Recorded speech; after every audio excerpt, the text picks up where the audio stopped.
अस्सलामुअलैकुम तमाम वेली भाई और बाकी देखने वाले हजरात को मेरी तरफ से प्यार भरा सलाम। उम्मीद है कि आप सब खैर वाफियत से होंगे। मैं हूं आबिद बशीर और आप मुझे यूट्यूब पे देख रहे हैं आबिद बशीर ऑफिशियल। एक नए वीडियो के साथ आपकी खिदमत में हाजिर हुआ हूं।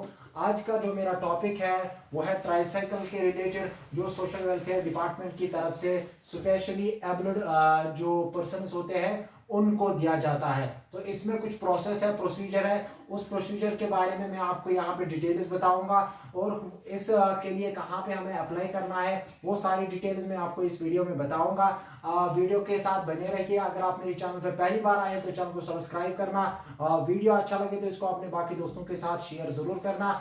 चलिए हम अपना जो वीडियो है वो स्टार्ट करते हैं, अपने टॉपिक को आगे बढ़ाते हैं। तो सबसे पहले अगर आपको सर्च करना होगा इसके एप्लीकेशन की लिंक वगैरह या एप्लीकेशन का नाम क्या है, तो मैं आपको यहाँ पे बोर्ड पे दिखाऊंगा। मैं यहाँ पे लिखूंगा भी कि इस जो एप्लीकेशन है इसका नाम क्या है। तो यहाँ पे आपको सर्च करना है, वो भी मैं बताऊंगा कि इसको सर्च कहाँ पे करना है। सबसे इम्पोर्टेंट चीज जो है, ये जो डिटेल्स है या जो एप्लीकेशन है, ये सारी जितनी भी एप्लीकेशन मोस्टली आज जन सुगम पोर्टल पे अप्लाई ये अवेलेबल है। तो इसी के बारे में बताऊंगा। जन सुगम पोर्टल पे जाना है। जैसे हम बाकी जो इनकम वगैरह ST RBA जितने भी सर्टिफिकेट्स हैं या ISSS के रिलेटेड जो ओल्ड एज पेंशन वगैरह जहाँ पे हम अप्लाई करते हैं वहीं पे हमें जाना है। वहाँ पे हमें जब हम व्यू सर्विसेज पे देखेंगे अप्लाई फॉर सर्विसेज या यहाँ पे व्यू ऑल अवेलेबल सर्विसेज पे जाएंगे, तो वहां पे हमें क्या करना है काम, वहां पे हमें सर्च बॉक्स में लिखना है ट्राईसाइकिल। ठीक है, जब आप लॉग इन करोगे तो सर्च बॉक्स में हमें लिखना है ट्राईसाइकिल। और ट्राईसाइकिल लिखने के बाद हमारे पास एक एप्लीकेशन का नाम निकल के आएगा। वो मैं यहाँ पे आप लोगों को बताऊंगा, बोर्ड पे भी लिखूंगा मैं। यहाँ पे इसका जो नाम है वो है application for grant of motorised tricycle. ठीक है, एप्लीकेशन फॉर ग्रांट ऑफ, जैसे मैं यहाँ पे बोर्ड पे लिखूंगा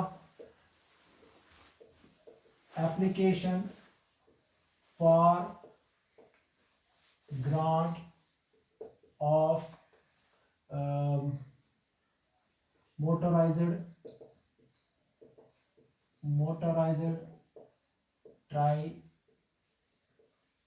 ट्राईसाइकिल टू स्पेशली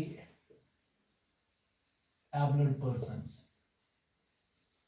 ठीक है, स्पेशली एबल्ड पर्सन। इस तरह से वहां पे एक एप्लीकेशन की लिंक निकल के आएगी, उस पे नाम ये होगा, उस पे हमें क्लिक करना है।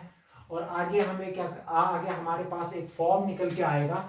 उस फॉर्म को हमें फिल करना है। सबसे पहले हमें अपनी जो बेसिक डिटेल्स देनी होती है, जैसे बेसिक डिटेल्स में सबसे पहले हमें अपना district social welfare department select करना है। जैसे मुझे मेरा जो सोशल वेलफेयर डिपार्टमेंट पुलवामा है, तो मैं वहां पे पुलवामा सिलेक्ट करूंगा। और इसके बाद वहां पे हमें अपना नाम देना है, जैसे बेनिफिशियरी का नाम जैसे क्या होगा वो देना है। और इसके अलावा हमें यहाँ पे फादर नेम देना है। अब कैटेगरी जो वहाँ पे कुछ आती है, जैसे मैं यहाँ पे आपको बताऊंगा। वहाँ पे 3 कैटेगरीज आती है, 4 कैटेगरीज आती है। OBC, ST और इसके अलावा SC, और यहाँ पे पेंशन तो हैंडीकैपर। ठीक है, यहाँ पे हमें पेंशन टू हैंडीकैप्ड वाला जो है वो सिलेक्ट करना है। और इसके अलावा हमें क्या करना है काम, इसके अलावा हमें यहाँ पे एरिया टाइप सिलेक्ट करना है।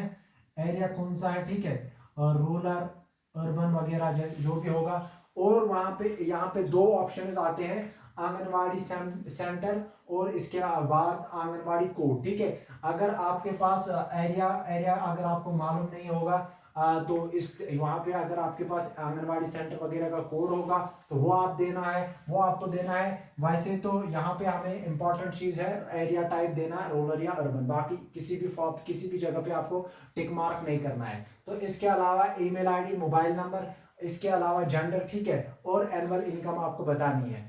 और इसके बाद हमें एड्रेस का ऑप्शन आता है, तो वहां पे हमें अपना परमानेंट एड्रेस, प्रेजेंट एड्रेस वगैरह देना है, तहसील, डिस्ट्रिक्ट और पिन कोड वगैरह देना है। तो एड्रेस यहाँ पे हमने बेसिक डिटेल्स फिल करने के बाद हमारे पास आता है। अब इसके बाद इस बंदे को टाइप ऑफ डिजीज या डिसेबिलिटी कौन सी है, इसके बंदे को कौन सी वाली डिसेबिलिटी है। इसके बाद में जो इम्पोर्टेंट आपको बताऊंगा बात या इंफॉर्मेशन वो है डॉक्यूमेंट्स के रिलेटेड। पहले आप डॉक्यूमेंट्स पहले आप वीडियो को पूरा देखना, उसके बाद ही आप अप्लाई करना। बीच में वीडियो को रोक के अप्लाई करने की कोशिश नहीं करना, नहीं तो आपको लास्ट पे पछताना होगा। हो सकता है कि जिसके लिए आप अप्लाई कर रहे होंगे या करोगे वो आगे आपको फिर वहां पे देखोगे आपके ये इसके काबिल नहीं है या ये एप्लीकेबल नहीं है, एलिजिबल नहीं है इसके लिए, ठीक है। तो इसके बाद जब हम यहाँ पे टाइप ऑफ हैंडिकैप डिजीज या डिसेबिलिटी यहाँ पे देंगे, डिसेबिलिटी का नाम देंगे, तो उसके बाद आती है bank details. Bank details same इसी पर्सन की देनी है। बैंक डिटेल्स इंपॉर्टेंट है, ठीक है। बैंक डिटेल्स में आपने क्या देना है, बैंक नेम, इसके अलावा वो बैंक का अकाउंट नंबर, बैंक टाइप क्या है, सेविंग है, करंट है, और इसके अलावा है ब्रांच नेम या इसके बाद है IFSC कोड। तो जब हम ये जो बेसिक डिटेल्स है इनको फिल करेंगे तो लास्ट पे हमें सबमिट का ऑप्शन आता है, तो हमें कौन से डिपार्टमेंट की तरफ ये सबमिट करना है। जैसे मैंने यहाँ पे सिलेक्ट करके रखा है सोशल वेलफेयर डिपार्टमेंट पुलवामा। जैसे हमने पहले ही बात की कि अपना डिपार्टमेंट चूज करना है, तो वो ऑटोमेटिकली वहाँ के जो डिस्ट्रिक्ट लेवल पे हमारा सोशल वेलफेयर ऑफिसर होता है उसके यहाँ वो जो फाइल है वो उसके पास जाएगी और वहाँ से फिर प्रोसेस हो जाएगी, या उसके बाद उसकी जो अथेंटिसिटी वगैरह है वो देखी जाएगी। तो अब इसके बाद हम आगे जाएंगे इस वाले पेज को क्लियर करके बेसिक डिटेल्स देने के बाद अब हम आगे बढ़ेंगे। यहाँ पे मैं इस वाले पेज को कंफर्म करता हूँ।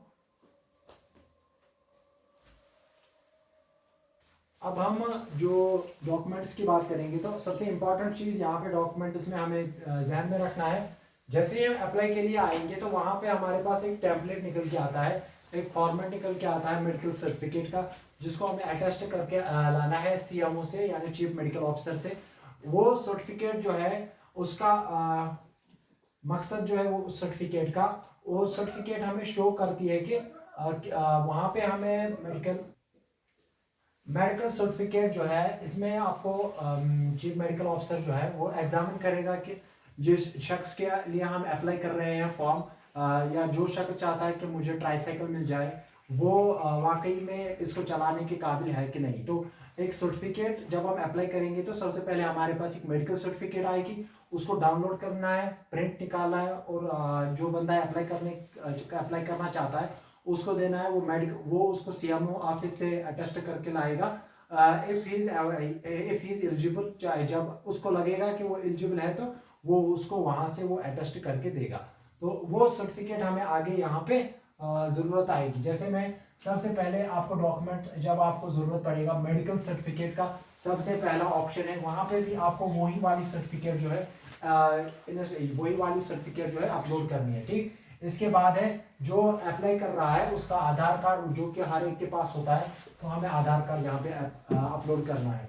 इसके बाद है पोस्ट क्लास जुडिशियल मजिस्ट्रेट से एक एफिडेविट लाना है। उससे एफिडेविट में क्या करना है, एफिडेविट किसके रिलेटेड होना चाहिए। एफिडेविट यहाँ पे है कि जो अप्लाई कर रहा है शख्स उसके पास कोई गवर्नमेंट या नॉन गवर्नमेंट एजेंसी की तरफ से कोई एग्जिस्टिंग ट्राईसाइकिल अवेलेबल नहीं है, या उसने कभी ऐसा कोई बेनिफिट लिया नहीं है, ठीक है। इसके रिलेटेड उसको फर्स्ट क्लास जुडिशियल मजिस्ट्रेट से एक एफिडेविट लाना है, जिसमें उसको ये डिटेल्स देनी है, ये कंफर्म करना है कि मेरे पास अभी तक ना ही कोई गवर्नमेंट एजेंसी की तरफ से कोई ऐसा ट्राईसाइकिल मिला है या कोई नॉन गवर्नमेंट एजेंसी की तरफ से कोई ट्राईसाइकिल मिला है। बस ये हो गया और एक डॉक्यूमेंट। इसके बाद सबसे इंपॉर्टेंट जो सर्टिफिकेट यहाँ पे हर एक डिसेबल्ड पर्सन के पास एक सर्टिफिकेट होती है जिसे हम डिसेबिलिटी सर्टिफिकेट बोलते हैं, और उस डिसेबिलिटी सर्टिफिकेट में अलग अलग तरह से परसेंटेजेस होती है। तो यहाँ पे वो ही शख्स अप्लाई कर पाएगा जिसके पास 40% मिनिमम 40% और अबोव, ठीक है। या तो डिसेबिलिटी की परसेंटेज जो है वो 40% होनी चाहिए या उससे ज्यादा होनी चाहिए। कौन सी डिसेबिलिटी होनी चाहिए, लोकोमोटिव डिसेबिलिटी, जैसे हाथ में है, टांग में है, पैर में है, ठीक है, या बाजू में है, शोल्डर वगैरह में है, इनमें अगर कोई किसी जगह का कोई फ्रैक्चर है तो वो सर्टिफिकेट होनी चाहिए, लोकोमोटिव डिसेबिलिटी सर्टिफिकेट। और जिसकी मिनिमम परसेंटेज यहाँ पे ज़रूरत है 40% या उससे ज़्यादा बस। और इसके बाद है medical fitness certificate to drive a motorised tricycle. जैसे मैंने पहले बताया, ये वाली सर्टिफिकेट है जो मैंने पहले बताया कि फॉर्म के अप्लाई करने से पहले ही आपको एक टेम्पलेट मिलेगा, वही वाली सर्टिफिकेट इस जगह पे भी अपलोड करनी है। इसके बाद हमारे पास और एक डॉक्यूमेंट यहाँ पे ये मांगेगा, जिसको यहाँ पे इन्होंने लिखा है certificate in case of educated person. इसको मैं बाद में क्लियर करूंगा। Certificate in case of educated person and A certificate bye concern medical board in case of others. तो यहाँ पे हमें ये समझना है कि ये कौन सी सर्टिफिकेट है। यहाँ पे हमारे पास ये एज सर्टिफिकेट की बात कर रहा है। या तो हमारे पास अगर कोई एजुकेटेड बंदा है उसके पास डीओबी होनी चाहिए स्कूल एजुकेशन की, ठीक है। स्कूल वालों से वो डेट ऑफ बर्थ वहां से ले सकते हैं, स्कूल वालों से वो डेट ऑफ बर्थ वहां से ले सकते हैं। और इसके अलावा हमारे पास अगर वो एजुकेटेड नहीं है तो एज सर्टिफिकेट चाहिए, ठीक है, एज सर्टिफिकेट।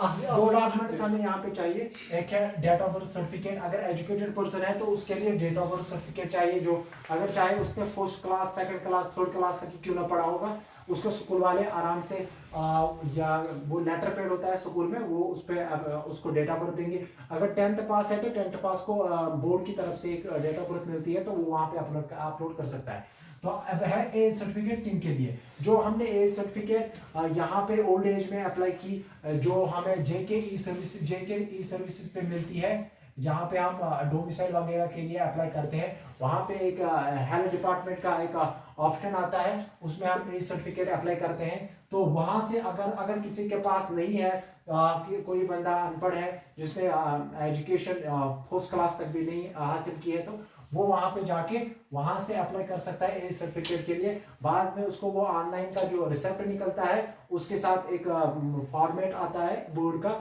वो रखना है और उसको अटेस्ट करके लाना है बीएमओ से, ठीक है। तो वो यहाँ पे अप्लाई कर सकता है, ठीक। अब ये जो वीडियो है ये डिमांड पे मैं बना रहा हूँ, तो एक दो बंदों ने मुझे इसके लिए बताया था, इसके बारे में बताया था कि इसको कैसे अप्लाई करना है, तो मैंने यहाँ पे आपके सामने सारी डिटेल्स रखी है। उम्मीद है कि आपको वीडियो जो है इंफॉर्मेटिव लगे। अगर आपको वीडियो अच्छा लगा तो इसको अपने बाकी दोस्तों के साथ शेयर जरूर करना। सपोर्ट के लिए मेरे चैनल को सब्सक्राइब जरूर करना। Thank you very much.